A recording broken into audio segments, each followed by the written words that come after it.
பரிசுத்தமாய் இருக்கிறவர்கள், எந்த தவறும் செய்யாதவர்கள் ஏன் பாதிக்கப்படுகிறார்கள்? வியாதினாலே, பலவீனத்தினாலே. கர்த்தருடைய சரீரத்தையும் இரத்தத்தையும் நிதானித்து அறிய வேண்டும். அதுதான் போக்கஸ். ஏன் நிதானித்து அறிய வேண்டும்? நிதானித்து அறிவது என்றால் என்ன? அதை பத்தி நம்ம கொஞ்சம் பார்க்கலாம். பார்த்துட்டு நிதானித்து அறிகிற அவசியத்தையும் பேசி நான் முடிகிறேன். எனக்கு தெரிஞ்ச இயேசு கிறிஸ்து பண்ண கடைசி பிரசங்கம் அதுதான். அந்த என் தேவன் ஏன் என்னை கைவிட்டு அவருடைய லாஸ்ட் சர்மன். சிலுவையிலிருந்து யாருக்கு ரீச் பண்றாரு? தன்னை சிலுவையில் அறைந்த பரிசேயர் சதுசேயருக்கு பிரசங்கம் பண்ணிருக்காரு. அப்படியாவது உரைக்குமான்னு பாக்குறாரு. அதுதான் தேவனுடைய அன்பு. அவனுக்கு ரட்சிக்கப்பட மாட்டாங்கன்னு தெரியும், முட்டாளுங்கன்னு தெரியும், அறிவு இல்லாதவன்னு தெரியும், அவர் ஏற்றுக்கொள்ள விருப்பமே இல்லாத, ஆனாலும் ட்ரை பண்றாரு.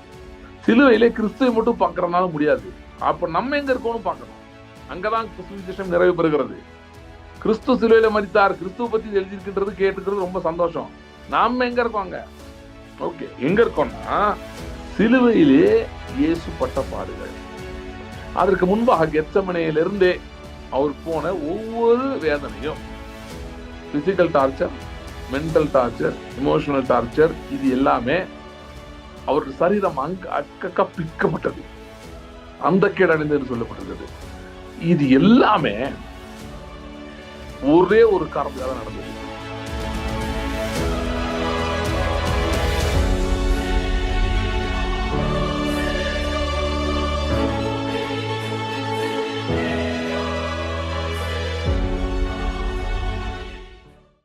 ஸ்தோத்திரம் ஆண்டவரே. Thank you Lord. Thank you Lord. Hallelujah. Thank you Lord. Hallelujah. ஆண்டவருடைய வார்த்தை சொல்லுகிறபடி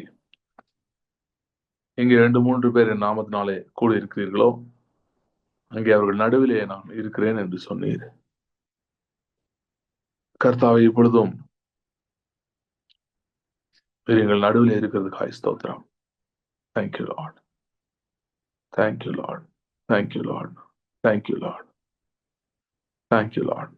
எங்கள் நடுவில் இருக்கிறதுக்காய் ஸ்தோத்திரம். Thank you Father. Hallelujah. Hallelujah. Hallelujah. Thank you Lord. Thank you Lord. Thank you Lord. Thank you Lord.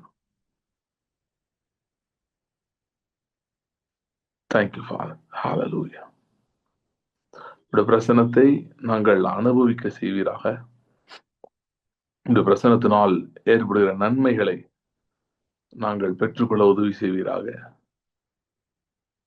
Thank you Lord. Thank you Lord. Thank you Lord.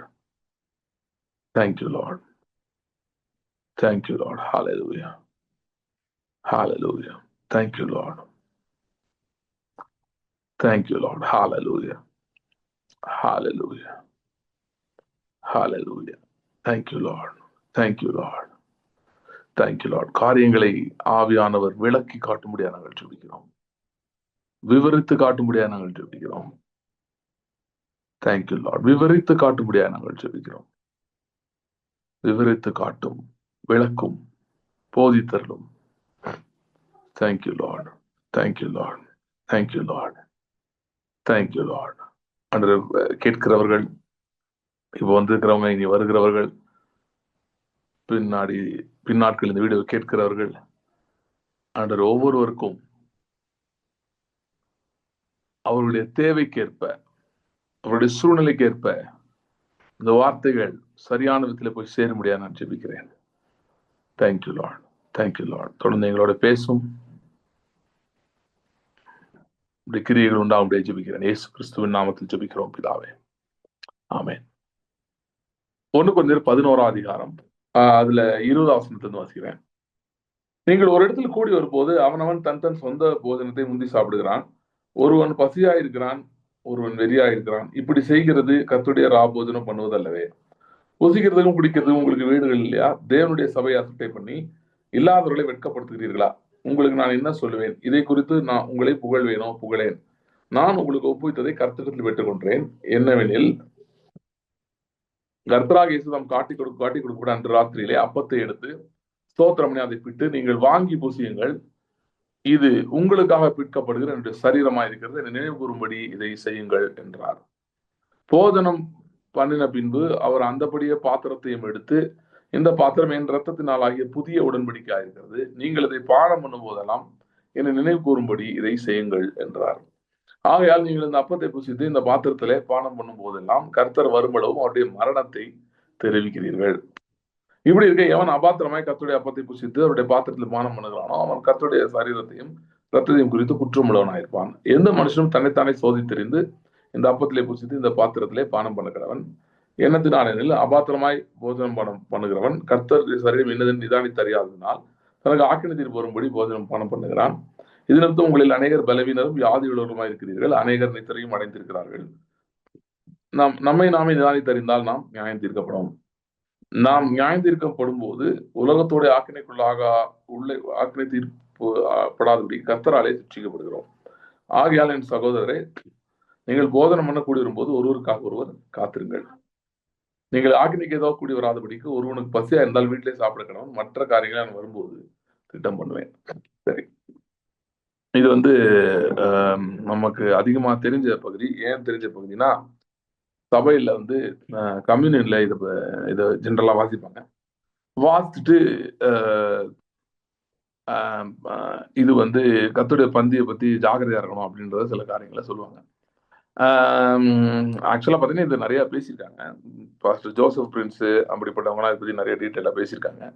So நான் அதுக்குள்ள ரொம்ப போக விரும்பல. நான் இதுலேருந்து வேற ஒரு பெர்ஸ்பெக்டிவ், ஒரு குறிப்பிட்ட காரியத்தை பேசணும், அதுக்கு தான் எடுத்தேன். ஆனாலும் இதை படிச்சதுனால ஜென்ரலா சில காரியங்கள் சொல்லிடுறேன். இது ஒருத்தன் பாவத்தோட பங்கு பெறுறது அதை பத்திலாம் இது சொல்லலை. அதாவது ஒருவேளை யாரோ கத்தரி பந்திக்கு வர்றப்போ பாவத்தோட இருந்தாங்கன்னா அவங்க ஒரு மனம் திரும்புதலோட பங்கு பெறணும், அவ்வளவுதான். அதுக்கு மேல அங்க ரொம்ப பெருசா பார்த்துக்கிறதுக்கு ஒன்றும் இல்லை. மனம் திரும்புதலோட பங்கு பெற வேண்டும். இன்னொன்று கர்த்தருடைய பந்தி விட்டு யாரும் ஓடக்கூடாது. ஓகே, இதெல்லாம் பொதுவானது. ஏன்னா இதவே நிறைய பேர் தப்பா புரிஞ்சுட்டு இதை பார்த்தாலே பயந்து ஓடினவங்களா இருக்காங்க. கர்த்தருடைய பந்தி வராமலே எந்திரிச்சு போனவங்களா இருக்காங்க. ஸோ அப்படி கர்த்தருடைய பந்தி பத்தி பயத்தை நிறைய பேர் இது மூலமா, அந்த பேசேஜ் மூலம் உருவாக்கிட்டாங்க. அப்படி ஆனா அப்படி கிடையாது. ஏன்னா இது ஒரு சொல்ற பாயிண்ட், ஒரு முக்கியமான பாயிண்ட் ஒன்று சொல்றாரு. அதை பத்தி தான் நான் இன்னைக்கு பேச போறேன். அந்த பாயிண்ட் எடுத்து நம்ம தொடர்ந்து பார்த்துட்டு இருக்கோம் இல்லையா, இயேசு கிறிஸ்துவின் ரத்தத்தினுடைய கிரியை. ஸோ அதனுடைய தொடர்ச்சியாக தான் இது இருக்குது. ஸோ அதுல நான் பேச போறேன். ஒருவேளை சில பேர் சொல்ற மாதிரி தகுதி இல்லாதவன் ஒருத்தர் இருந்தான்னா அவன் என்ன பண்ணணும் அப்படின்னு பாக்குறது ஒரு சைடு இருக்கு. ஆனா இதுல பவுல் சொன்னது பாருங்க, 30 11:30. இது நிமித்தம் உங்களில் அநேகர் பலவீனரும் வியாதி உள்ளவர்களுமா இருக்கிறீர்கள், அநேகர் நித்திரையும் அடைந்திருக்கிறார்கள். பலவீனரா இருக்காங்களாம், வியாதி உள்ளவரா இருக்காங்களா, சிலர் நித்திரை அடைஞ்சிருக்காங்களாம். பொதுவா இது எப்படி நிறைய சபைகள்ல அந்த காலத்துல சொல்லுவாங்கன்னா, கர்த்தருடைய பந்தியை ஒழுங்கா ஜாக்கிரதையா பங்கு பெறுப்பா, பரிசுத்தமா இரு. நீ பரிசுத்தமா இல்லைன்னா உனக்கு வியாதி வந்துடும், பலவீனம் வந்துடும், இல்லை சீக்கிரம் செத்து போயிடுவேன் அப்படின்னு பவுல் சொல்லியிருக்காரு அப்படின்னு. இப்ப நான் இன்னொரு கேள்வி கேட்கிறேன். இதுதான் என்னோட ஃபோக்கஸ். இன்னைக்கு அதுதான் இந்த பேசேஜ் படிச்சேன். இன்னைக்கு நான் பேச போறது அந்த ஃபோக்கஸ் என்னன்னு நான் உங்கள்கிட்ட கேட்கறேன். நீங்க கேள்வி கேட்குறது, நீங்களும் அதை யோசிங்க. இது ஒரு லைவ் மீட்டிங் இல்லை, ஐ மீன் பிசிக்கல் மீட்டிங் இல்லை. அப்படின்னா நேரடியாக பதிலே சொல்லுவேன் எல்லாரையும். இது நம்ம ஒவ்வொருத்தரா அன்மியூட் பண்ணி சொல்லிட்டு இருக்கோம். அதனால வேணாம், நீங்களே யோசிங்க அந்த கேள்வி. அபாத்திரமா பங்கு பெறவங்க விட்டுருங்க, அவங்க ஏதோ ஒரு மாதிரி தப்பா இருக்கவங்களாம் விட்டுருங்க. நான் சொல்றது ஒழுங்கா இருக்கவங்கள சொல்றேன். அவங்க பெரிய பாவம் எதுவும் செய்யல, ஏதோ ரகசிய பாவத்துல இல்லை, அவங்க விபச்சாரம் பண்ணல, வேசித்தனம் பண்ணல, கொலை செய்யல, திருடலை, இல்லை அடுத்தவங்க கூடிய கெடுக்கல, ஏதோ அதாவது நம்ம பாவங்கள்னு சொல்லி வச்சிருக்கோம்னா அது எதுவுமே அவங்க செய்யல. செய்யாம பரிசுத்தமாய் பயபக்தியாய் கர்த்தருடைய பந்தியிலே பங்கு பெற்றும் எத்தனை பேர் வியாதி உள்ளவர்களா இருக்காங்க, எத்தனை பேர் பலவீனமா இருக்கிறாங்க, எத்தனை பேர் மரித்து போயிருக்கிறார்கள்? இந்த கேள்வி நீங்களே யோசிங்க. இப்ப இவங்க சொல்ல வர்றது என்னன்னா, நீ பாவனோட அரைகுறையா எடுத்துட்டனா இந்த மாதிரிலாம் ஆயிருன்றாங்கல்ல. நான் என்ன சொல்றேன், அவன் அரைகுறை இல்லை, ஒழுங்கான ஆளுதான், நல்ல விசுவாசி தான், சொல்லிக்கிற மாதிரி எந்த தப்பும் ஒரு செய்யல, ஒரு மனசாட்சியின்படி குற்றம் சாட்டப்படாதவன்னு வச்சுப்போமே, அந்த அளவுக்கு இருக்கிறான் ஒருத்தன். மனசாட்சினா நான் நம்ம பேசுற மனசாட்சி சொல்லல, நான் ஜென்ரலா ஒரு உலக பொது இது சொல்லிட்டு இருக்கேன். எந்த பெரிய பாவம் செய்யல, ஆனாலும் இந்த பூமியின் ஆக்கினை தீர்ப்பில் பங்கு பெற்றவனாக இருக்கிறான். அப்படி எத்தனை பேர் இருக்கிறாங்க? எத்தனை போதகர்கள் பலவீனராய் வியாதிப்பட்டவர்களாய் மரித்தே போயிருக்கிறாங்க. பெருசா அவங்க எந்த தப்பும் செய்யல, நல்ல ஊழியம் செஞ்சவங்க தான், நல்ல எல்லாம் பண்றவங்க தான். ம். அப்ப இந்த இடத்துல பவுல் ஒரு இஷ்யூவா அட்ரஸ் பண்ணி இதை எழுதுறாரு. என்ன இஷ்யூ அட்ரஸ் பண்ணி எழுதுறாரு அப்படின்னு பாத்தீங்கன்னா, அந்த கொரிந்தியர் சபையில ஏதோ ஒரு பயங்கரமான பிரச்சனை போயிட்டு இருந்துச்சு. நம்ம சபையில் நடக்கிற பிரச்சனைலாம் இல்ல. இவங்க வந்து கர்த்தருடைய பந்தின்னு சொல்லி போர்டு போட்டுக்கிட்டு, இப்ப என்னன்னா நீங்க இன்னும் புரிஞ்சுக்கணும். ஆதி திருச்சபையில நிறைய திருடர்கள் உள்ள நுழைந்து விட்டார்கள். அனனியா சப்பீரா மாதிரி ஆட்களை, இப்ப பேதுரு மாதிரி ஆளை ஐடென்டிஃபை பண்ணி ஆளை க்ளோஸ் பண்ணிட்டாங்க. சில நிறைய இடங்கள்ல அப்படி செய்யல யாரும். ஆளை க்ளோஸ் பண்றது கூட தேவையில்லை, அட்லீஸ்ட் துரத்தியாவது இருக்கணும் இவங்க எல்லாம் சரியில்லைன்னு. அது கூட பண்ண. இந்த பேதுரு இன்னொரு சீமோனத்தை சொல்றான் பாத்தீங்களா, பார்த்துட்டு உன் இருதயம் கசப்பான பிச்சிலும் பாவக்கட்டிலும் அகப்பட்டிருக்கிறதை காண்கிறேன் அப்படின்னு சொல்லி பெரிய ஆஃபரிங் கொடுத்த ஐயாவே போன்ட்டான். ஆஃபரிங் எல்லாம் வேணாம் கிளம்பு அப்படின்ட்டான். ஏன்னா உன் ஹார்ட்டே சரியில்லை, நீ நோக்கமே தப்பான நோக்கத்துல வந்துட்டு இருக்க, காசு கொடுத்தா எனக்கு ஏதாவது கிடைக்குமான்னு பார்த்துட்டு இருக்க அப்படி சொல்லி, இது நீ தப்பு அப்படின்னு சொல்லி இது பண்ணிட்டான். அந்த மாதிரி வந்து நிறைய இடங்கள்ல செய்யாம விட்டதுனால பக்க வழியாய் நுழைந்தவர்கள் யூதா எழுதுறாருல, அது மாதிரி நிறைய பேர் ரோம் பண்ணிருந்தாங்க.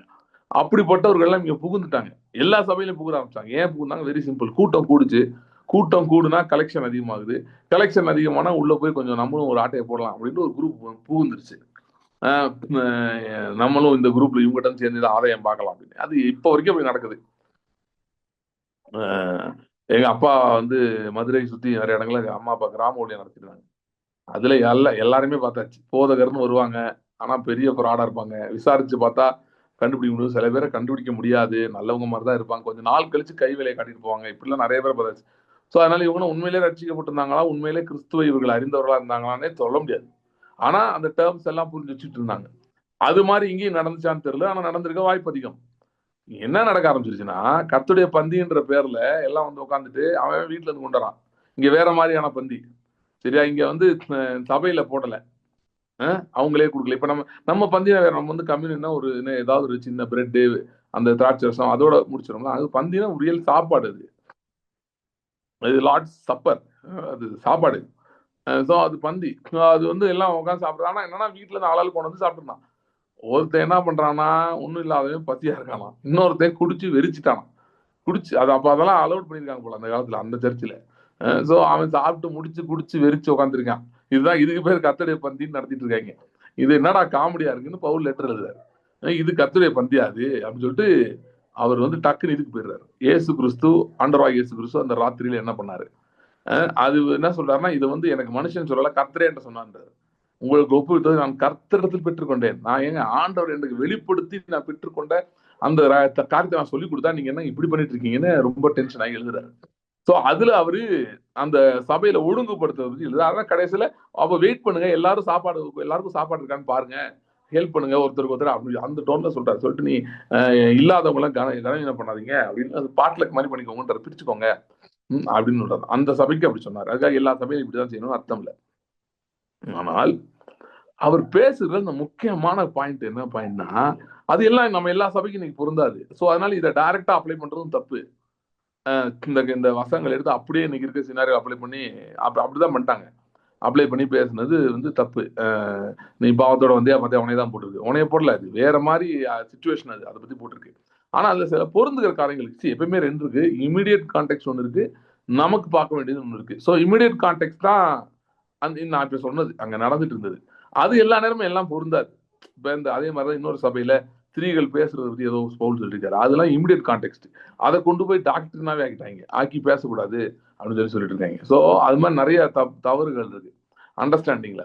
ஸோ அதெல்லாம் நம்ம விட்டுருவோம். அங்க என்ன ஆச்சு, என்ன பிரச்சனை, சும்மா ஒரு ஓரி கொடுத்துட்டேன், அது நீங்க விட்டுருங்க. இன்னும் முக்கியமானது என்னன்னா 29 கரெக்ட், 29 வாசிக்கிறேன். 84 அபாத்திரமாய் போஜனமான பண்ணுகிறவன் கர்த்தருடைய சரீரம் இன்னதென்று நிதானித்து அறியாததுனாலே தனக்கு ஆக்கிரத்தில் வரும்படி போஜனமானம் பண்ணுகிறான். சோ இன்னைக்கு நான் பேசுறது ஒரே ஒரே ஒரு லைன் தான். அது என்ன லைன்? அதான் பேச போறேன். கர்த்தருடைய சரீரம் இன்னதென்று நிதானித்து அறிகிறது. கர்த்தருடைய சரீரம், அவருடைய ரத்தம் இருக்குது, இத இன்னதென்று நிதானித்து அறிவது. To discern what is the Lord's body and what is blood. நான் சொன்ன மாதிரி இந்த மாதிரி பவுல் சொன்ன மாதிரி கம்ப்ளைண்ட்டோ இல்ல வேற எந்த பிரச்சனையுமே செய்யாதவங்க, பாவமே செய்யாதவங்க, வியாதியா இருக்கிறவர்கள், பலவீனமா இருக்கிறாங்க, காலத்துக்கு முன்னே நித்திரையும் அடைகிறார்கள், இதெல்லாம் நடக்குது சபையில. ஏன் நடக்குது அப்படின்னா அதுதான் ஆன்சர். கர்த்தருடைய சரீரம் இன்னதென்று நிதானித்து அறியாதனால். அதாவது பவுல் சொல்லியிருக்கபடி பந்தியை வந்து இவங்க என்ன ஒரு மாதிரி அசிங்கமா டீல் பண்ணியிருக்காங்க. கர்த்தருடைய பந்தியை வந்து கேவலமா டீல் பண்ணியிருக்கானுங்க. அதனால அந்த வியாதி பலவீனங்கள்லாம் அவங்களுக்கு வந்துருச்சு. அதுல வெளியே வர முடியாம இறந்து போயிட்டாங்க. அதனால வந்துச்சுன்னு மட்டும் கிடையாது. இல்லைனாப்புல உங்களுக்கு வராம இருந்திருக்குமா அப்படின்னு ஒரு கேள்வி வருது. அதுதான் நான் கேட்டேன். திரும்ப அதே கொஸ்டின் மூணாவது அந்த கொஸ்டின் கேட்கிறேன். பரிசுத்தமாய் இருக்கிறவர்கள், எந்த தவறும் செய்யாதவர்கள் ஏன் பாதிக்கப்படுகிறார்கள் வியாதினாலே பலவீனத்தினாலே? சோ அப்பதான் என்ன சொல்லிடுறாங்க, ஏங்க அவன் பாவம் செஞ்சு இப்படி வந்திருந்தா புரியுது. அவன் எந்த தப்பும் செய்யல வந்துருச்சு. அப்ப என்ன பண்றது? அது கர்த்தர் அனுபவிச்சிட்டாரு. இல்ல கர்த்தர் தான் அந்த வியாதியை கொடுத்துட்டாரு. கர்த்தர் தான் அப்படி நம்மள பலவீனத்தின் பாதையில் நடத்துறாரு. கர்த்தர் தான் நம்மள அந்த அகால மரணத்தை கொடுத்தாரு அப்படின்னு தியாலஜி வந்துருச்சு. ஆனா அதுக்குள்ளேயும் போனா நம்மளோட கொஸ்டின் வந்து நீங்க பாக்குற பார்வை என்னன்னா, கர்த்தருடைய சரீரத்தையும் ரத்தத்தையும் நிதானித்து அறிய வேண்டும்.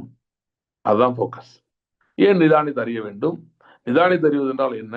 அதை பத்தி நம்ம கொஞ்சம் பார்க்கலாம். பார்த்துட்டு நிதானித்து அறிகிறது அவசியத்தையும் பேசி நான் முடிகிறேன். சோ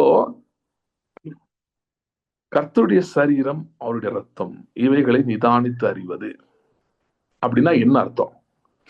கர்த்தருடைய சரீரம் இது வந்து கம்யூனியன் கரெக்டா எடுக்கணும் அப்படின்றதோட இது முடியறது இல்லை. ஓகே, கர்த்தருடைய சரீரத்தையும் ரத்தத்தையும் நாம் நிதானித்து அறிவது என்பது கம்யூனியன் எடுக்கிற நேரத்துல மட்டும் செய்யற காரியம் அல்ல. அதுதான் நான் சொல்ல வர்றேன். இதுதான் மெயின் விஷயம். அதை கம்யூனியனோட கான்டெக்ட்ல அவர் பேசியிருக்காரு இந்த இடத்துல. கர்த்தருடைய சரீரத்தையும் ரத்தத்தையும் நான் நிதானித்து அறிய வேண்டியது என்பது நாம் எப்பொழுதும் செய்ய வேண்டிய விஷயம்.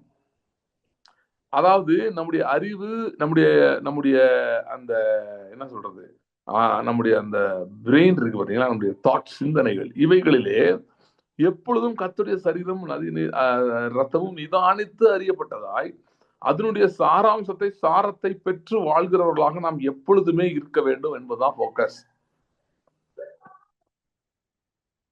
ஓகே, இது வெறும் கம்யூனியன் பேசேஜ் கிடையாது. எப்பொழுதும், எல்லா நேரங்களிலும், எல்லா இடத்திலும் அந்த கர்த்தருடைய சரீரத்தையும் ரத்தத்தையும் இது இன்னது என்று நிதானித்து அறிந்த அறிவோடு நாம் வாழ வேண்டியது அவசியம். அது வந்து நம்ம லைஃப்ல ஒரு கோல், ஒரு முக்கியமான கோல். என்ன கோல்? கர்த்தருடைய சரீரம் ரத்தம் என்னது நிதானித்து அறிந்து அந்த அறிவிலே வாழ்வது. கர்த்தருடைய சரீரம் ரத்தம் என்னதென்று நிதானித்து அறிந்து வாழ்கிற ஒருவன் வியாதியோ பலவீனமோ அகால மரணமோ வந்தால் அதை தடுத்து நிறுத்த முடியும் அவனாலே. அப்படி நிதானித்து அறியாமல் இருக்கிற ஒருவன், இல்ல அது என்னன்னு தெரியாமல் இருக்கிற ஒருவன் இவைகளை தடுத்து நிறுத்த முடியாது. ஓகே, சோ அதுதான் முக்கியமான பாயிண்ட். இங்க இருந்து எடுக்க வேண்டிய விஷயம் அதுதான். கம்யூனியன்ல ஒழுங்கா பங்கெடுங்க, என்னமோ நீங்க ஒழுங்கா பங்கெடுத்து அப்படியே அறுத்து தள்ளிட்டீங்கன்ற மாதிரிதான். அப்படி பங்கெடுத்து நிறைய பண்ணல. நான் சொல்றது வந்து நம்ம பேசுறத சொல்லல. நம்ம வந்து இப்ப இன்னைக்கு கூட நம்ம சண்டே நம்ம கம்யூனியன் பண்ணுவோம் முடிச்சோடனே. அதை பத்தி நான் சொல்ல வரல. நான் என்ன சொல்றது, பாவத்தோட பண்ணா நீ இப்படி ஆயிடுவேன்னு சொல்றாங்கல்ல. சரி பாவம் இல்லாம பண்ண வேண்டாம், அவனும் அதே தான் ஆயிட்டு இருக்கான். அதான் பிரச்சனை. ஏன்னா வெறும் கம்யூனியன் அப்ப மட்டும்தான் கர்த்தருடைய சரீரம் ரத்தம் உங்களுக்கு ஞாபகம் வருதுன்னா அது சடங்கு.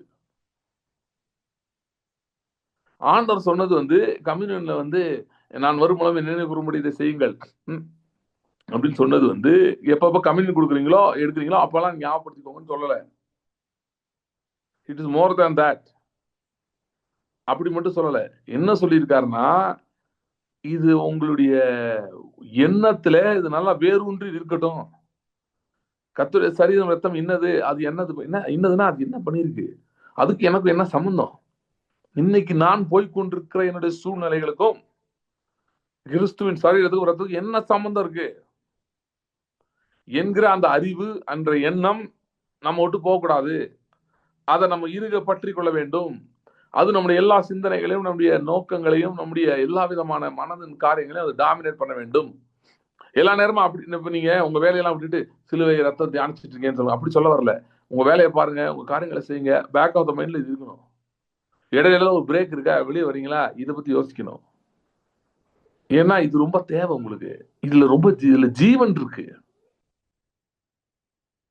ஓகே, சோ என்ன சொல்ல வர்றாருன்னா, கர்த்தருடைய சரீரமும் ரத்தமும் இன்னதென்று நீங்கள் நிதானித்து அறிய வேண்டும். அவர் சிலுவையிலே பட்ட பாடுகள், அவருடைய சரீரம் குறிப்பாக எப்படி பிற்கப்பட்டது, அணுகுணவாக பிற்கப்பட்டது. ஏன் அதுக்கெல்லாம் முன்னாடியே அவர் கெத்செமனே தோட்டத்தில் ஜெபிக்கும் போது எப்படி அவருடைய வேர்வை ரத்தத்தின் பெருந்துளிகளாய் தரையிலே விழுந்தது. இப்ப இதெல்லாம் நடந்ததுக்கும் நமக்கும் என்ன சம்பந்தம்? அவரை பத்தி பரிதாபப்படுறோம் நம்ம. பிளட் மெடிடேஷன் நிறைய பேசுறேன், நான் கிராஸ் மெடிடேஷன் சொல்றேன். அப்படி அவரை பார்த்து பரிதாபப்படுறதா? நான் அப்படித்தான் நினைச்சிட்டு இருந்தேன். ஐயோ ஏசப்பா எவ்வளவு கஷ்டப்பட்டு இருக்காரு அப்படி. என் நண்பர் ஒருத்தர் இருந்தாரு, அவரு ஒரு பெரிய போதகரா இருக்காரு. அவரெல்லாம் பேஷன் ஆஃப் கிரைஸ்ட் அவர் வீட்டுல வச்சுதான் நான் முத பார்த்தேன். அவரெல்லாம் அழுதுட்டாரு பார்த்துட்டு. அடி ஏசப்பா அடி வாங்குறத பார்த்து. மெல் கிப்சன் வேற கலக்கியிருப்பாரு, அதுல பயங்கரமா ஆண்டவர் போட்டு அடி பிச்சிருப்பாரு. ஆண்டவர் மாதிரி அந்த கேரக்டர் அவர் போட்டு அடி பிச்சிருப்பாரு. அப்படி இருக்கும். அதெல்லாம் பார்த்து அழுதுட்டாரு. எனக்கு அழுகையே வரல, நான் பக்கத்துல உட்காந்துருந்தேன். எனக்கு அதை நினைச்சு அழுகுது. ஆஹா, நம்ம பயங்கரமான பாவியா இருப்போம், இவரெல்லாம் பாரு எப்படி அப்படியே உருகி அழுகுறாரு, பயங்கரமா அழுதுட்டாரு பார்த்துட்டு. என்ன இப்படி ஆயிடுச்சு சொல்லிட்டு அதோட மெல் கிப்சன் சொல்லிட்டாரு, அப்ப இதெல்லாம் ஒண்ணுமே இல்லைங்க, இதோட பயங்கரமா நடந்துச்சு. இவர் சொல்றாரு, இன்னும் இதுக்கே எப்படி இருக்கே, தாங்க முடியலையே அப்படின்ட்டு. எனக்கு அழுகே வரல. நானும் ட்ரை பண்ணி பாக்குறேன், சுத்தமா அழுக வர மாட்டேங்குது. அவர் வேற அந்த ரூம் வேற கொஞ்சம் இருட்டா இருந்துச்சு, ஸ்கிரீன் வேற சரியா தெரியலையா, எனக்கு அதுவும் புரியல. என்ன நடக்குதுங்க, எல்லாமே இயேசு குனிஞ்சிருக்காரா நிமிர்ந்திருக்காரான்னு தெரியல, அப்படி இருக்கு. ஆனா அவருக்கு அந்த வியூ நல்லா இருந்துச்சு. பார்த்து அழுதுட்டு எனக்கு அழுகே வரலன்னா எனக்கு. ஆனா நம்ம அதுக்கப்புறம் ரொம்ப நாள் ட்ரை பண்ணியிருக்கேன். அப்படியே பாட்டெல்லாம் போட்டுட்டு இந்த பாரி கெத்செமனே இந்த மாதிரி ஏதாவது 2 3 பாட்டை போட்டுட்டு, இன்னொரு பாட்டு ஏறுகின்றார் தள்ளாடின்னு ஒரு பாட்டு இருக்கு, நம்ம பழைய பாட்டு, இவங்க சாரல் நவர் வச்சு பாட்டு நினைக்கிறேன். ஸோ இந்த மாதிரி பாட்டெல்லாம் போட்டு நான் ட்ரை பண்ணியிருக்கேன் அழுகிறதுக்கு. அவ்வளோ அழுகெல்லாம் வந்தது இல்லை. ஸோ நம்ம கொஞ்சம் சரியில்லை போல. ஏன்னா அப்பதான் எனக்கு நான் நினைச்சது என்னன்னா, அப்பதான் நம்ம அவருடைய இதை நம்ம புரிஞ்சுக்கிறோம்னு அர்த்தம். அதுக்கப்புறம் ரொம்ப நாள் கழிச்சு ஒரு நாள் ஆண்டவர் எனக்கு பேசினார், இந்த கிருபை பத்தி கேட்கும்போது ஒன்று நாள் ஆண்டவர் கிட்ட சொன்னார். இப்படி என்கிட்ட சொன்னார், நீ என் மேல் அன்பா இருக்கும்னு நினைச்சேன்னா அதனுடைய மாம்ச பிரகாரமான அந்த அன்பை வச்சு நீ அன்பாவே இருக்க முடியாது அப்படி சொன்னார். The only way you can love me is to receive my love and then you can love me back. என் அன்பை நீ பெற்றுக்கொண்டு அதன் விளைவான் தான் நீ நேசிக்க முடியுமே தவிர நீயா நேசிக்கவே முடியாது அப்படின்னாரு. அப்பதான் எனக்கு புரிஞ்சது ஏன் எனக்கு அழுகெல்லாம் வரலன்னு. வராது. அவரு ஏன் தர எனக்கு தெரியல. ஆனா அது அதாவது ஓகே, அவர் உண்மையிலேயே ஆண்டவர் மேலே இறக்கப்பட்டிருக்கலாம். ஆனா that's not the point of the கிராஸ்ன்னு சொல்ல வரேன். சரீரம் வித்தம் இன்னது நிதானி அறியுதுன்னா அவரை நினைச்சு அழுகிறது இல்லை.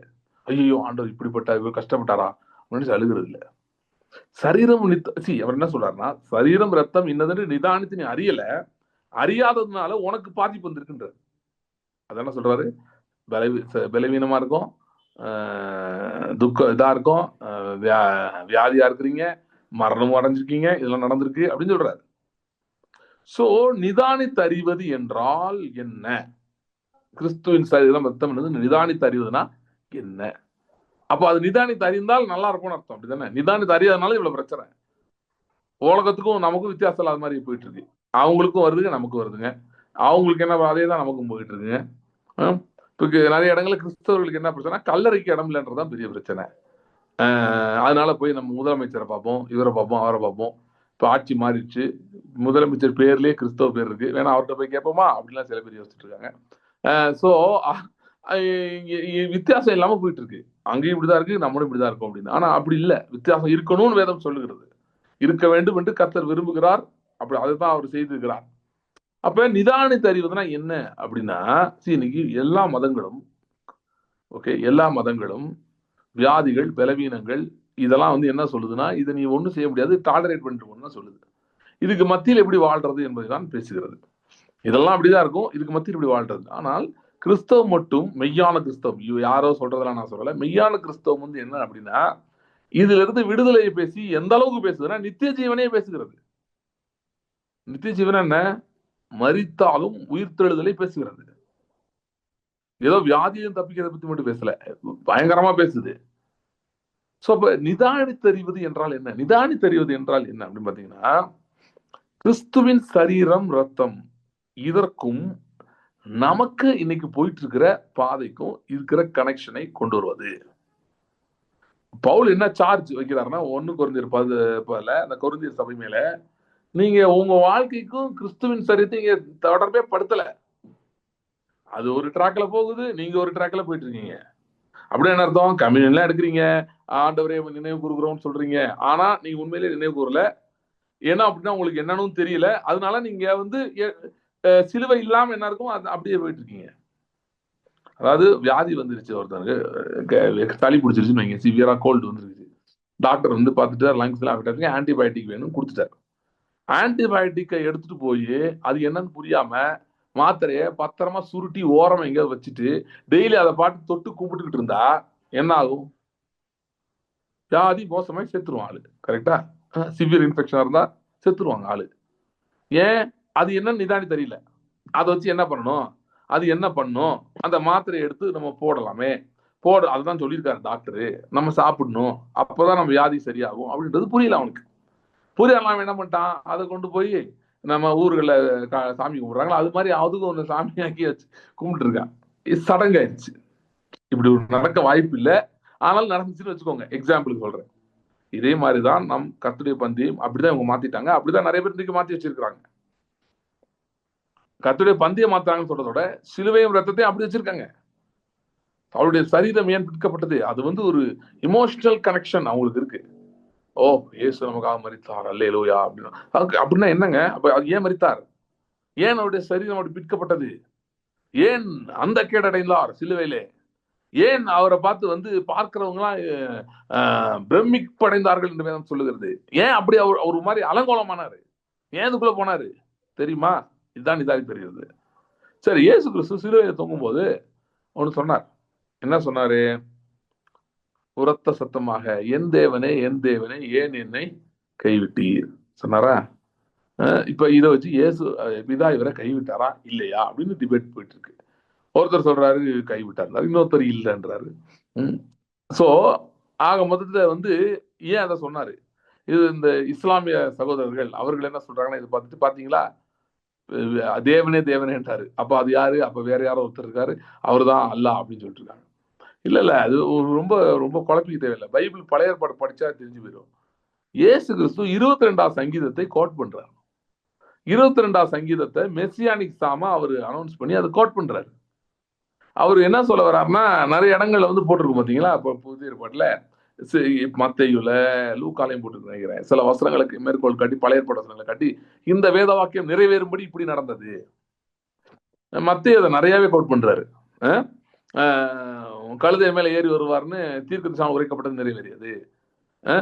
ஏசாயா வந்து ஒரு கன்னிகை கற்பதையை குமாரனை பெறுவாள் சொல்லப்பட்டது நிறைவேறும்படி இப்படி நடந்தது. ஒவ்வொரு வசனத்தையும் கோட் பண்றாங்க இல்லையா? அதே மாதிரி இயேசு கிறிஸ்துவே இந்த இடத்துல கோட் பண்றாரு. ஏன் இவங்க இப்படி கோட் பண்ணி எழுதுறாங்கன்னா, இயேசுவே அப்படிதான் நிறைய பேசியிருக்காரு. அவரு பிரசவம் பண்ணப்ப இந்த 3 வருஷம் ஊழியம் செய்தப்போ இந்த வேத வாக்கியம் நிறைவேறிட்டு, அந்த வேத வாக்கியம் நிறைவேறிட்டு வேத வாக்கியம் கோட் பண்ணிட்டே இருந்தாரு. அதனால இவங்களும் அதை எழுதுனாங்க. அதே மாதிரி அவரு சங்கீதம் 22 கோட் பண்றாரு. என் தேவனே என் தேவனே ஏன் என்னை கைவிட்டு அப்படின்னு என்ன சொல்ல வர்றாருன்னா, சங்கீதம் 22 அவர் ஆரம்பிக்கிறாரு, சொல்றாரு. அதுதாங்க இங்க நடந்துட்டு இருக்கு அப்படின்றாரு. சோ சங்கீதம் 22 எடுத்துக்கோங்க. சங்கீதம் 22க்கு போனா அங்க இருக்கிற வசனங்களை நான் கொஞ்சம் வாசிக்கிறேன். அது உங்களுக்கு எப்படி கனெக்ட் ஆகுது பாருங்க. சங்கீதம் 22 அதுல கொஞ்சம் வேகமா சில வசனங்கள் வாசிக்கிறேன். முதல் வசனத்துல வாசிக்கிறேன், நீங்க நோட் பண்ணிக்கோங்க. என் தேவனே ஏன் என்னை கைவிட்டீர்? எனக்கு உதவி செய்யாமலும் நான் கதறி சொல்லும் வார்த்தைகளை கேளாமலும் ஏன் தூரமா இருக்கிறீர்? என் தேவனே, நான் பகலிலே கூப்பிடுகிறேன், உத்தரவு கொடீர், இரவிலே கூப்பிடுகிறேன், எனக்கு அமைதல் இல்லை. இஸ்ரவேலின் துதிகளுக்குள்ளே வாசமா இருக்கிற தேவரீரே பரிசுத்தர். எங்கள் பிதாக்கள் விடுதல் நம்பிக்கை வைத்தார்கள், நம்பினவர்களை விடுவித்தீர். உம்மை நோக்கி கூப்பிட்டு தப்பினார்கள், உம்மை நம்பி வெட்கப்படாதிருந்தார்கள். நானும் ஒரு புழு, மனுஷன் அல்ல, மனுஷரால் நிந்திக்கப்பட்டும் ஜனங்களால் அவமதிக்கப்பட்டும் இருக்கிறேன். என்னை பார்க்கிறவர்கள் எல்லாரும் என்னை பரியாசம் பண்ணி உதட்டை பிதுக்கி தலையை துலுக்கி, கர்த்தர் மேல் நம்பிக்கையாயிருந்தானே, அவர் இவனை விடுவிக்கட்டும், இவன் மேல் பிரியமா இருக்கிறாரே, இப்பொழுது இவனை மீட்டு விடட்டும் என்கிறார்கள். நீர் என்னை கர்ப்பத்திலிருந்து எடுத்தவர், என் தாயின் முளைப்பாலை நான் உண்கையில் என்னை உம்முடைய பேரில் நம்பிக்கையாயிருக்க பண்ணீர். கர்ப்பத்திலிருந்து வெளிப்படுற போதே உமது சார்பில் விழுந்தேன். நான் என் தாயின் வயிற்றில் இருந்தது முதல் நீர் என் தேவனாயிருக்கிறீர். என்னை விட்டு தூரமாகாதையும், ஆபத்து கிட்டே இருக்கிறது, சகாயரும் இல்லை. அநேக காளைகள் என்னை சூழ்ந்திருக்கிறது, பாசான் தேசத்து பலத்த எருதுகள் என்னை வளைந்து கொண்டது. பீரி கெர்ச்சிக்கிற சிங்கத்தை போல என் மேல் தங்கள் வாயை திறக்கிறார்கள். தண்ணீரை போல ஊற்றுண்டேன், இனி எலும்புகள் எல்லாம் சுட்டு விட்டது. என் இருதயம் மெழுகு போலாகி என் குடல்கள் நடுவே உருகிற்று. என் பெலன் ஓட்டை போல் ஆயிற்று.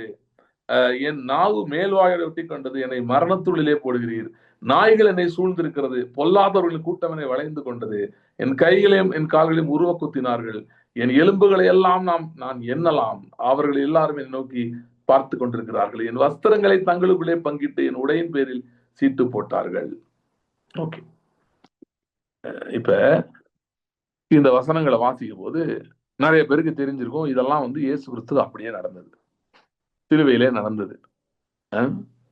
இந்த இந்த சம்பவங்கள் நிறைய வந்து அப்படி லிட்டரலா நடந்தது. சோ இந்த சங்கீதம் 22 அப்ப அதனாலதான் நிறைய வல்லுநர்கள் வேத வல்லுநர்கள் இந்த மெசியானிக் சாம் தான் கிளாசிஃபை பண்ணி வச்சிருக்காங்க. அப்படின்னா இது மேசியாகப்பட்ட சங்கீதம். இயேசு கிறிஸ்து இதைதான் சொல்றாரு, இது தீர்க்க தரிசனமா ஏற்கனவே சொல்லப்பட்டது, சிலுவையில அதை சொல்ற விரும்புறாரு. அப்ப கூட அந்த பரிசேயர் சதுசேயர் என்கிற அந்த பஃபலோஸ்க்கு அவர் ப்ரீச் பண்ணியிருக்காரு, மேல இருந்துட்டு சிலுவையில இருந்துட்டு. அறிவு கெட்டவங்களா புரிஞ்சுக்கோங்கடா, இங்க என்ன நடக்குதுன்னு. சங்கீதம் 22 படிச்சிருக்கீங்கல்ல, அது அப்படியே லைவா அதை நீங்க தான் நடத்தி காட்டி அதை நிகழ்த்திட்டு இருக்கீங்கன்றாரு. நீங்க தான் செஞ்சுட்டு இருக்கீங்க, செயல்முறைப்படுத்திட்டு இருக்கீங்க இப்ப. ஏன்னா அவனுக்கு தான் அப்படி சொன்னது கீழே இருந்துட்டு, இவர் தேவன் மேல் நம்பிக்கையா இருந்தார்ல, ஏதோ தேவன் இவரை விடுவிப்பார் அப்படி இப்படினார்ல, வந்து விடுவிக்கட்டும் அப்ப நாங்க நம்புறோம் அப்படிலாம் கீழே இருந்து பேசிட்டு இருந்தாங்கல்ல, அப்படி பேசிருக்காங்க. சைடுல இயேசுவின் சாரி ட்ரெஸ் எடுத்து சீட்டு போடுறாங்க யாருக்குன்னு, இதை கிழிக்க வேணான்னு. இதெல்லாம் அப்படியே லைவா நடக்குது. அதனால சொல்றாரு 22 நடந்துட்டு இருக்கடா, கவனிங்கடா, நான் நீங்க நம்பினாதான் உண்டு, நான் தான் அவங்க மேசியான்றத பிரசங்கம் பண்ண விரும்புறாரு, பிரசங்கம் பண்றாரு, சிலுவையில இருந்து பிரசங்கம் பண்றாரு. எனக்கு தெரிஞ்ச இயேசு கிறிஸ்து பண்ண கடைசி பிரசங்கம் அதுதான். இந்த என் தேவன் ஏன் என்னை கைவிட்டு அவருடைய லாஸ்ட் சர்மன். சிலுவையில இருந்து யாருக்கு ப்ரீச் பண்றாரு? தன்னை சிலுவையில் அறைந்த பரிசேயர் சதுசேயருக்கு பிரசங்கம் பண்ணிருக்காரு. அப்படியாவது உரைக்குமான்னு பாக்குறாரு. அதுதான் தேவனுடைய அன்பு. அவனுக்கு ரட்சிக்கப்பட மாட்டாங்கன்னு தெரியும், முட்டாளுங்கன்னு தெரியும், அறிவு இல்லாதவன்னு தெரியும், அவர் ஏற்றுக்கொள்ள விருப்பமே இல்லாத, ஆனாலும் ட்ரை பண்றாரு. நம்ம பண்ண மாட்டோம், நமக்கு தெரிஞ்சா இவங்க எல்லாம் கேட்க மாட்டாங்கன்னு விட்டுருவோம். ஆனாலும் அவர் பண்ணார். ஏன்னா அவரு குறிப்பா யூதர்களுக்கு வந்து அது கடைசி, இது அவர் தான் கடைசி தீர்க்கதரிசி. இதுக்கப்புறம் அடி தும்சமாக போறாங்க, பெரிய பிரச்சனையாக போகுது, அவருக்கு தெரியும். அதனால ரொம்ப இறக்கப்பட்டு கடைசியா பிரசங்கம் பண்ணிருந்தார். சரி, இப்ப நமக்கு என்ன, நம்ம இதுக்கு வருவோம். இது வந்து அந்த அகைன் கான்டெக்ட் நான் சொல்லிட்டேன். இது தீர்க்கதரிசினால், தாவீது ஒரு தீர்க்கதரிசியாக இந்த இடத்துல தீர்க்க தரிசனமா எழுதி வைத்திருக்கிறான். இது அப்படி நிறைவேறிக்கிறது. இது மட்டும் தானா அப்படின்னா, இது இன்னொரு ஆழமா இன்னொரு பாயிண்ட் இருக்கு. என்னன்னா, சிலுவையிலே கிறிஸ்துவை மட்டும் பார்க்கறதுனால முடியாது. அப்ப நம்ம எங்க இருக்கோம்னு பார்க்கணும். அங்கதான் சுவிசேஷம் நிறைவு பெறுகிறது. கிறிஸ்து சிலுவையில மரித்தார், கிறிஸ்துவ பத்தி எழுதியிருக்கின்றது கேட்டுக்கிறது ரொம்ப சந்தோஷம். நாம எங்க இருக்கோங்க? ஓகே, எங்க இருக்கோம்னா, இந்த சங்கீதம் 22 தாவீது தீர்க்க தரிசனமா எழுதினான் என்பது உண்மையாக இருந்தாலும், இவைகள் எல்லாம் தாவீதுக்கு நடந்தவைகளை அவன் எழுதுகிறான். அவன் இப்படிப்பட்ட இக்கட்டுகளில் மாட்டிக்கொண்டான். நமக்கு தெரியும் தாவீதுக்கு வந்து எத்தனையோ பிரச்சனைகள், எந்த இக்கட்டுல எழுதுனான்னு தெரியாது. ஏன்னா ஒரு சத்துரு இருந்தா பரவாயில்ல, பல சத்துருக்கள். முதல்ல அவங்க குடும்பத்தார் அவனுக்கு எதிராக இருந்தார்கள். சாமுவேல் வீட்டுக்கு வரான், கூப்பிட்டு விடல, விட்டானுங்க டீல்ல. அடுத்து கொஞ்சம் எலிவேட் ஆகி ப்ரமோட் ஆகி வர்றான், சவுலுக்கு பிடிக்காம போச்சு. சவுல் விரட்டுறான் பயங்கரமா விரட்டிட்டு இருக்கான். அதுக்கப்புறம் வந்து அவன் ராஜாவாகி அவன் சிங்காசனத்தை உட்காந்து அவன் கொஞ்ச நாள், அப்பயும் கொஞ்சம் பிரச்சனை. சவுல் குடும்பம் சண்டை போட்டுச்சு. அப்படியே தலைமையிலே ஒரு பல வருஷங்கள், 7 வருஷத்துக்கிட்ட சண்டை நடந்துட்டு இருந்தது. தாவீதை வந்து விடவே இல்லை, நிம்மதியா இருக்க விடல. கடைசியில கர்த்தர் காய்களை வேற மாதிரி நகர்த்தி அவன் சதிகளை அவன் தலையிலே திருப்பி அப்னேர் செத்து போனானே கடைசியில தாவீது ராஜாவாகிறான். அது கொஞ்ச நாள் இருக்குது. திடீர்னு பார்த்தா அப்சலோம் பிரச்சனை பண்றான். எருசலேம் விட்டு ஓடி போறான். கால்நடையா நடந்து அவனும் குடும்பத்தாரெல்லாம் ஓடி யோர்தானை கடந்து போறாங்க. போய் கிளையாத் தேசத்துல போய் எங்கேயோ மலையில போய் ஒளிஞ்சிருக்காங்க, எப்ராயிம் காட்டுல போய் உட்கார்ந்துருக்காங்க. சோ இப்படி போய் பாவம் அவங்க ரொம்ப ஒரு தாவீதுக்கு வந்து நிறைய சத்துருக்கள் பல பாயிண்ட்ல இருந்தாங்க. இது எந்த சத்துரு நினைச்சதுனால எனக்கு தெரியல. ஆனா ஏதோ ஒரு சூழ்நிலை, பயங்கரமான சூழ்நிலை எழுதுனான். இது நிறைய எல்லாமே லைஃப் த்ரெட்டனிங் சிச்சுவேஷன் தான் தாவீதுக்கு.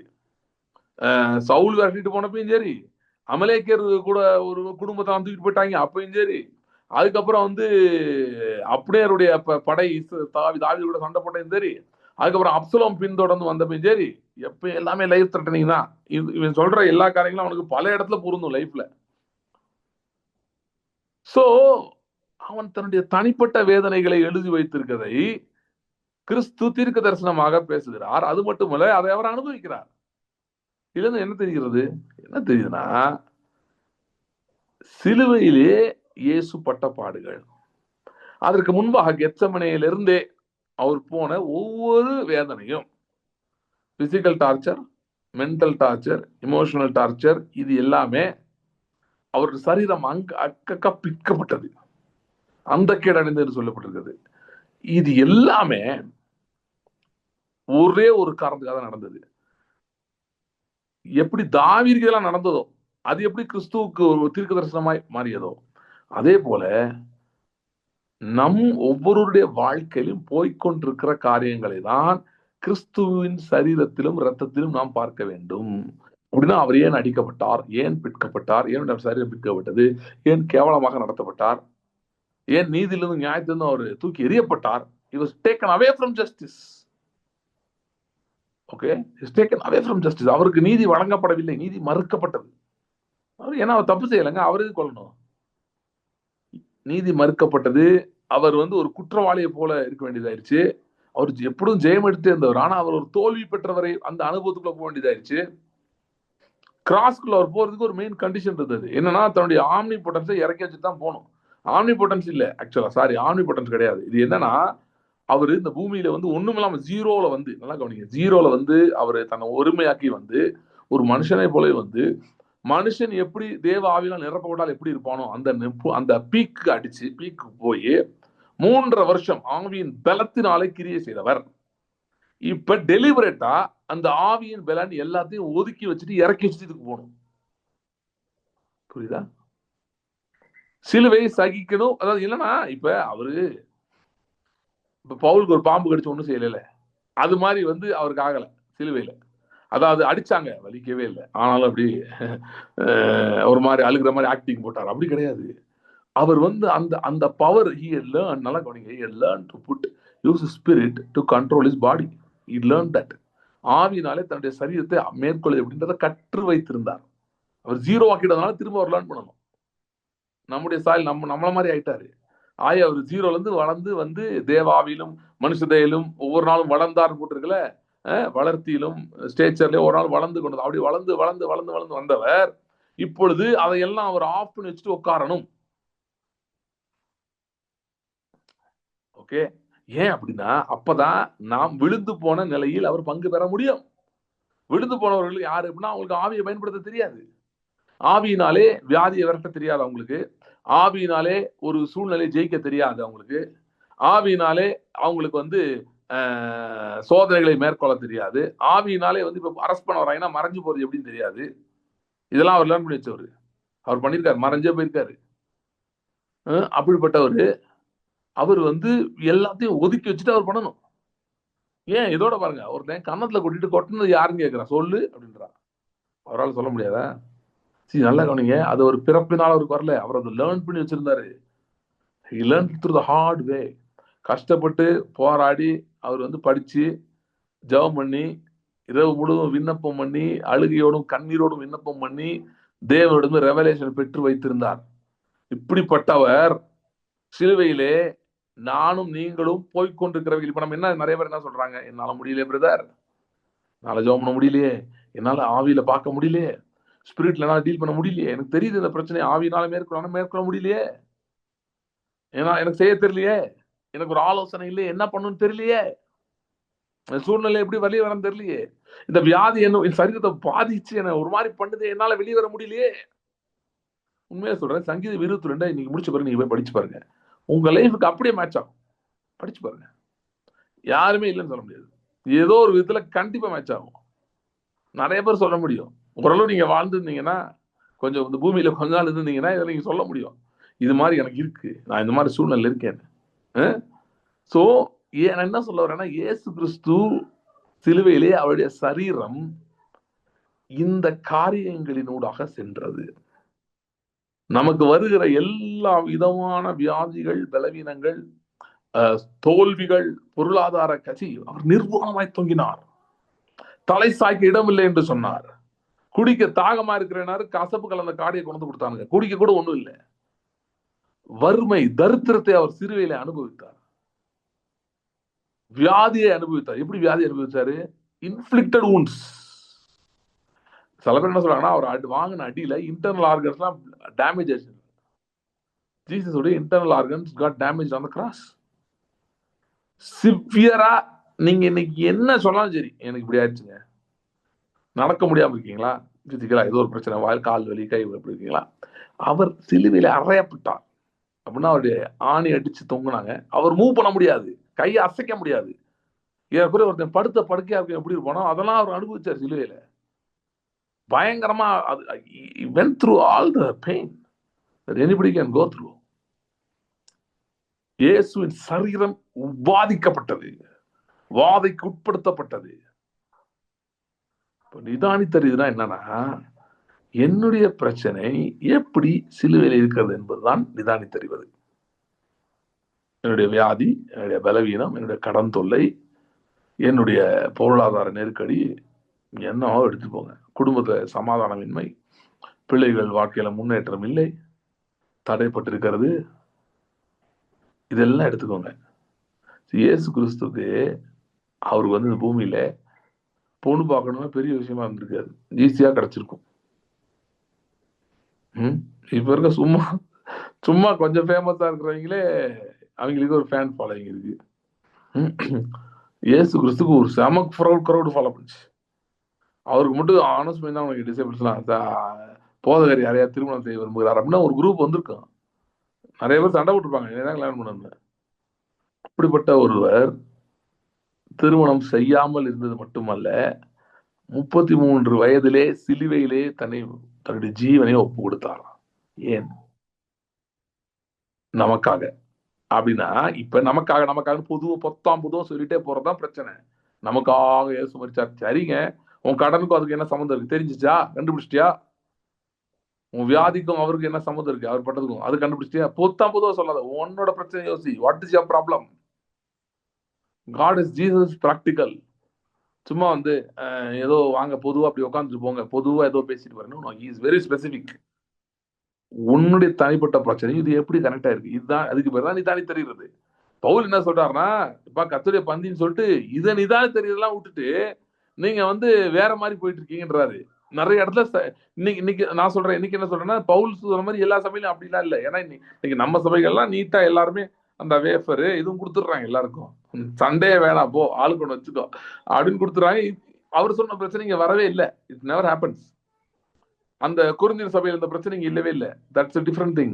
ஆனால் நிதானித்து அறிந்து விட்டோமா?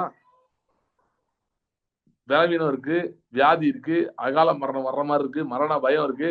சரி, இதுக்கும் இயேசு கிறிஸ்து பட்ட பாடுகளுக்கு ஒரு கனெக்ஷன் நிதானித்து அறிஞ்சிட்டோமா? அதுதான் question.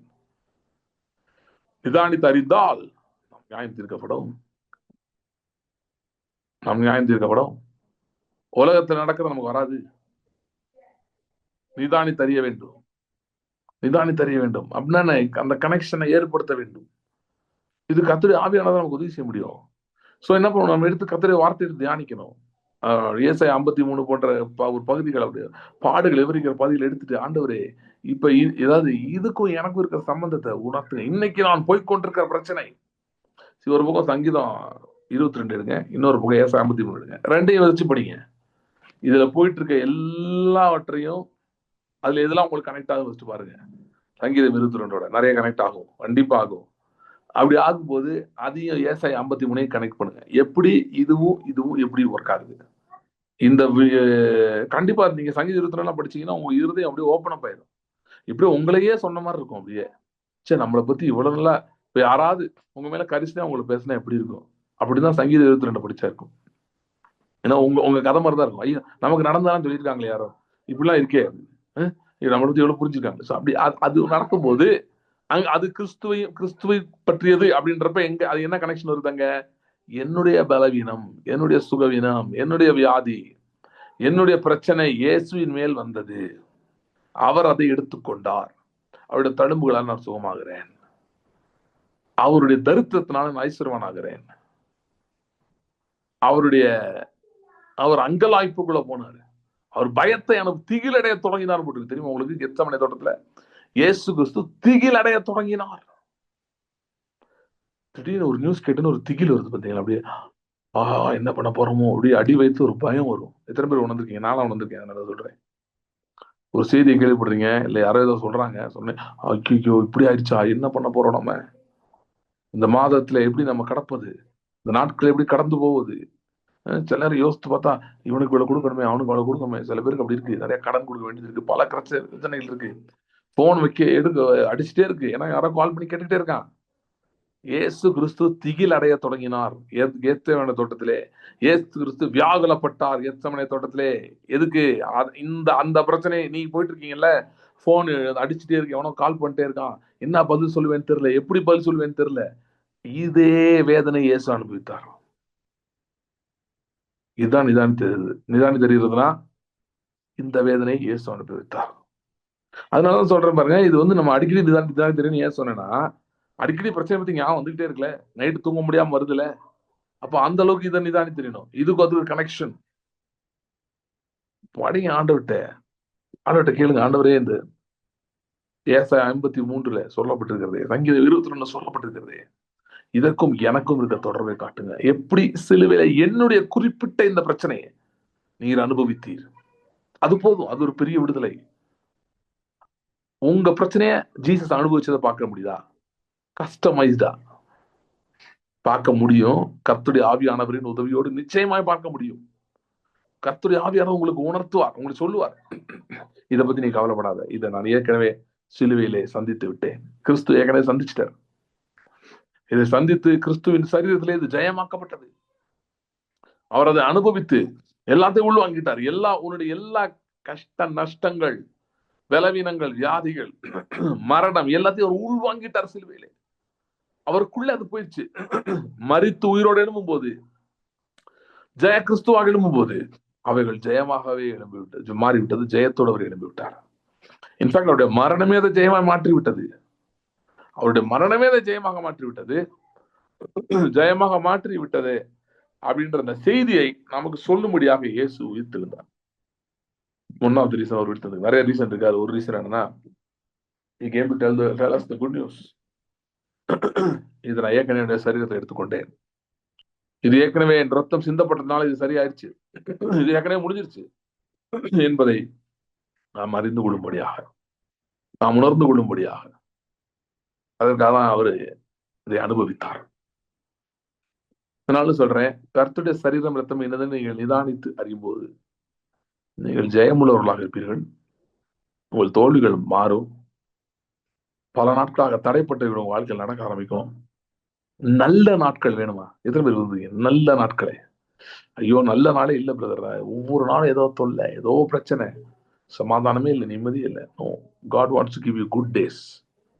That's why he had a very, very, very, very bad day. His bad day has ensured that you will have good days. அவருடைய கெட்ட நாட்கள், கெட்ட நாள் அவர் அனுபவிச்ச அந்த 2 நாள் இருக்க அந்த உபத்திரவங்கள், வேதனைகள், அது உங்களுக்கு என்ன அஷூரன்ஸ் கொடுக்குதுன்னா, இதை நான் ஏற்கனவே என் மேல எடுத்துட்டேன், உனக்கு நல்ல நாட்கள் தான், உனக்கு நல்ல நாட்கள் தான், உனக்கு நல்ல நாட்கள் தான். ஒரு கண்களை மூடி நீங்க இருக்கிற இடத்துல கை ஊற்றி சொல்லுங்க, ஃப்ரம் டுமாரோ ஆன்வர்ட்ஸ், நாளையில இருந்து I'm going to have good days. எனக்கு நல்ல நாட்கள் இருக்க போகிறது. ஏனென்றால் இயேசு சிலுவையில் என்னுடைய கெட்ட நாட்களை எல்லாம் அவர் எடுத்துக்கொண்டார். All my bad days went on the cross. Jesus took all my bad days on the cross. எல்லா கெட்ட நாட்கள் அதை இயேசு கிறிஸ்து சிலுவையில் எடுத்துக்கொண்டார். I have good days. இயேசு செய்து முடித்துட்டார் என்பது ஒன்று, அதை நாம் நிதானித்து அறியும் போதுதான் நமக்கு ஜெயம் உண்டாகிறது என்பது முக்கியம். இதுதான் கொரிந்தியர் சபை சொல்றாரு, நீங்க எல்லாம் நிதானித்து அறியாம இருக்கீங்க, அதனாலதான் நீங்க இவ்வளவு ஆயிடுச்சு அப்படின்னு சொல்றது. நான் சொல்றேன், நீங்க எந்த சிச்சுவேஷன் இருந்தாலும் சரி, ஒரே ஒரு ஜெபம் பண்ணுங்க. கர்த்தருடைய ஆவியானவரே, நீர் எனக்கு போதித்து காட்டும், நீர் எனக்கு விளக்கி காட்டும், எப்படி சிலுவைக்கும் என் லைஃப்க்கும் தொடர்பு இருக்கு, இயேசு கிறிஸ்துவின் பாடுக்கும் எப்படி தொடர்பு இருக்கு, எப்படி கிறிஸ்து இதை சிலுவையில் எடுத்துட்டார் என்பதையும் எனக்கு போதித்தரடும். நான் ஏதோ ஒரு யூகத்துல வாழ விரும்பல, நான் உண்மையான அறிவிலே வாழ விரும்புகிறேன், நிதானித்து அறிகிற அறிவிலே வாழ விரும்புகிறேன். எப்படி என்னுடையதை இயேசு சிலுவையில் எடுத்துக்கொண்டார், எப்படி என்னுடையதை அவர் ஜெயமாக விடுவினார். சோ இன்னைக்கு எனக்கு பார்க்கிற பலவீனம், வியாதி, இதை ஏற்கனவே கிறிஸ்துவின் சரீரத்துல வந்து விட்டது. அதனால இன்றைக்கு எனக்கு ஜெயம்தான், இன்றைக்கு எனக்கு சுகம்தான், இன்றைக்கு எனக்கு பலவீனம் இல்லை, பலன் தான், இன்றைக்கு எனக்கு நன்மைகள் தான் என்று நாம் சொல்ல முடியும். சரி, இப்பொழுது கர்த்தருடைய பந்திக்குள் நாம் செல்வோம். ஒரு சில கண்களை மூடுவோம். இந்த நேரத்துல கண்களை மூடிட்டு உங்களோட பிரசிங் ப்ராப்ளம்ஸ் ஒரு பக்கம் கண்ணு முன்னாடி கொண்டு வாங்க. எந்தெந்த பிரச்சனைகள், சூழ்நிலைகள், அவமானங்கள், தோல்விகள், வியாதிகள், பலவீனம், இதெல்லாம் இது ஒரு பக்கம் கொண்டு வாங்க. எப்படி இது உங்களை வாட்டுகிறது என்பது ஒரு பக்கம் உங்களுக்கு உங்களுக்கு தெரியும். அதை நான் சொல்ல தேவையில்லை. அது ஒரு பக்கம் வச்சுட்டு சிலுவை, சங்கீதம் 22 சொல்லப்பட்டது, ஏசு 53 சொல்லப்பட்ட பாடுகளை நினைவு கூறும். ரெண்டும் மனசு முன்னே கொண்டு வாங்க. ஒன்று கேளுங்க, கர்த்தருடைய ஆவியானவரே, இது ரெண்டு இருக்கிற தொடர்பு எனக்கு காட்டியறலும், தொடர்பு எனக்கு காட்டியறலும். எப்படி சிலுவையிலே இதெல்லாம் நீர் எடுத்துக்கொண்டீர்.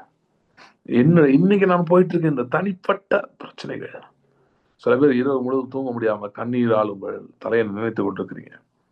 ஏன்னா தனிமை உணர்கிறீங்க. நீங்க உங்க கூட ஆட்கள்லாம் இருக்கலாம், ஆனா உங்க சூழ்நிலைகளை புரிந்து யாரும் இல்லை. உங்களோட பிரச்சனைகளை எக்ஸாக்டா சொல்லிக்கிறது யாரும் இல்லை. உங்க நண்பர்களோ உறவினர்களோ யாரும் இருந்தாலும் சரி, அவங்களோட சொல்லி சொன்னாலும் அவங்களும் வருத்தப்படுவாங்கன்னு நினைச்சு நீங்க சொல்லாம கூட இருக்கலாம்.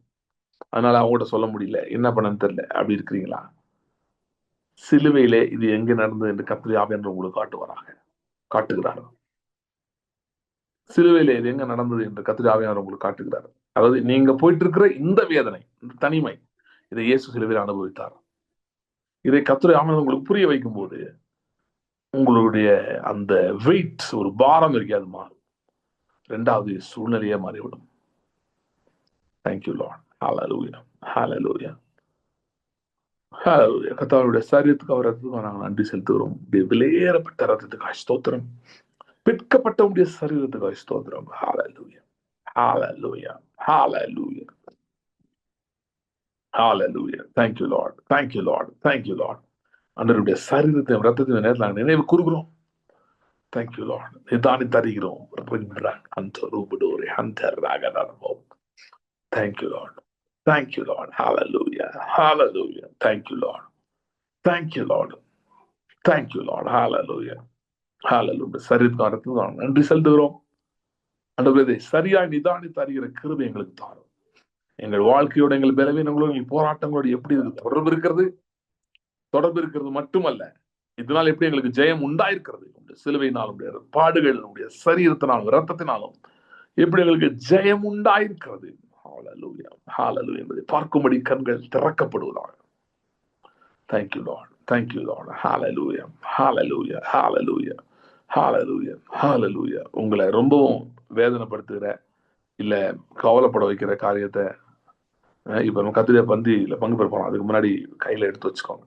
எது இன்றைக்கு உங்களுக்கு பெரிய பிரச்சனையா இருக்கும், இல்ல ஒண்ணு இல்லைங்க நிறைய இருக்குனாலும் சரி, அதை சிம்பாலிக்கா சொன்னேன், கையில எடுத்து வைக்காம அதுக்கு ஒரு அடையாளமா சொல்றேன். அந்த மாதிரி கையில இப்படி வச்சுக்கோங்க.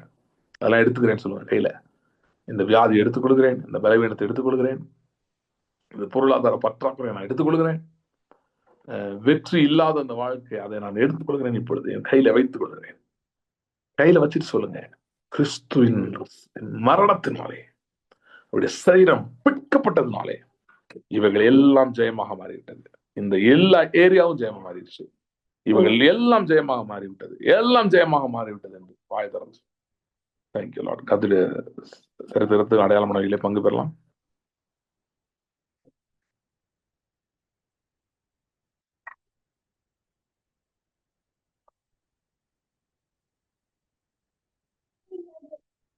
Thank you Lord,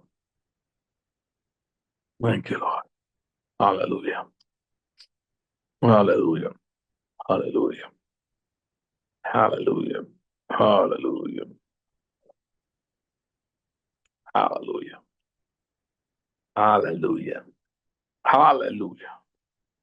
வாக்குத்தத்த நிறைவேறுதல் உங்களுக்கு இன்னும் நடக்கலனா நீங்க வனாந்தரத்துல இருக்கீங்கன்னு அர்த்தம்.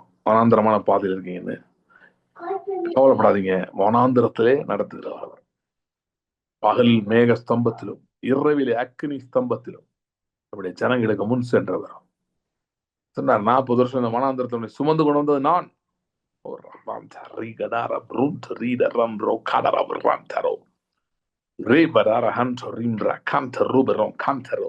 உன்னுடைய கால் வீங்கவில்லை.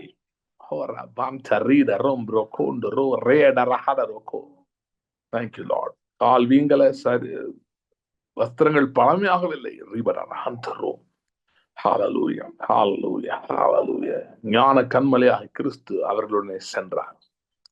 Thank you Lord, thank you Lord. அப்படியே இன்றைக்கும் நடக்கும், இன்றைக்கும் நடக்கும். ரிபடர ஹந்தர் ருபரோந்தரோ. ஹalleluya, ஹalleluya. வாக்கு பண்ணப்பட்ட தேசத்தில் நீங்கள் நுழையும் வரை கர்த்தருடைய பிரசனம் உங்களை வழி நடத்தும், உங்களுக்கு முன்பாக செல்லும். Thank you Lord, thank you Lord. அப்படியே இன்னைக்கு ஒருவேளை குறைவையும் ஒரு சில சவாலான சூழ்நிலை நீங்க சந்திக்கிறீங்கன்னா, வனாந்திரத்தில் உதவுகிற கர்த்தர் உண்டு, வனாந்திரத்தில் உதவுகிற கர்த்தர் உண்டு. நீங்கள் விரும்புகிற இடத்துக்கு போய் சேருகிற வரைக்கும், அந்த வனாந்திரம் மாறுகிற வரைக்கும் உங்களுக்கு உதவி செய்கிற கர்த்தர் உண்டு. Thank you Lord, thank you Lord. கர்த்தருடைய கரம் இருக்கிறதுக்காக ஸ்தோத்திரம். தொடர்ந்து பெரிய காரியங்கள் செய்யும், பெரிய காரியங்கள் செய்யும். ஆண்டவர், இந்த புதிய மாதத்தை நம்முடைய கரத்தை நாங்கள் ஒப்புக் கொடுக்கிறோம். Thank you Lord, thank you Lord, thank you Lord. ஆண்டவர், இந்த மாதத்துக்கு saying Lord, it's a month of breakthroughs. பாகால் பெராசிம் என்ற இடத்திலே கர்த்தர் சத்துருக்களை முறிந்தோட பண்ணினார் தாவீதுக்கு முன்பாக. அப்படிப்பட்ட மாதமா இந்த மாதம் இருக்க போகிற ஸ்தோத்திரம். This will be a month of many remarkable breakthroughs. பெரிய ஆச்சரியமான அந்த பிரேக் த்ரூஸ், விடுதலைகள் உண்டாகிற மாதமா இந்த மாதம் இருக்கிறதுக்காக ஸ்தோத்திரம். அதையெல்லாம் நாங்கள் பார்த்து நாமத்தை மகிமைப்படுத்தி துதிப்போம் என்று விசுவாசிக்கிறோம். Thank you Lord. நேரத்தில் பலவீனத்தோடு சரீர பலத்தோடு இருக்கிற ஒவ்வொருக்காகவும் ஜெபிக்கிறேன். இயேசு கிறிஸ்துவின் நாமத்திலே சுகம் உண்டாபடியா ஜெபிக்கிறேன். Thank you Lord. பெரிய காரியங்கள் செய்யும், தொடர்ந்து வழி நடத்தும். இயேசு கிறிஸ்துவின் நாமத்தில் ஜெபிக்கிறோம் பிதாவே. ஆமென், ஆமென். Thank you. Thanks for joining. See you in the next meeting.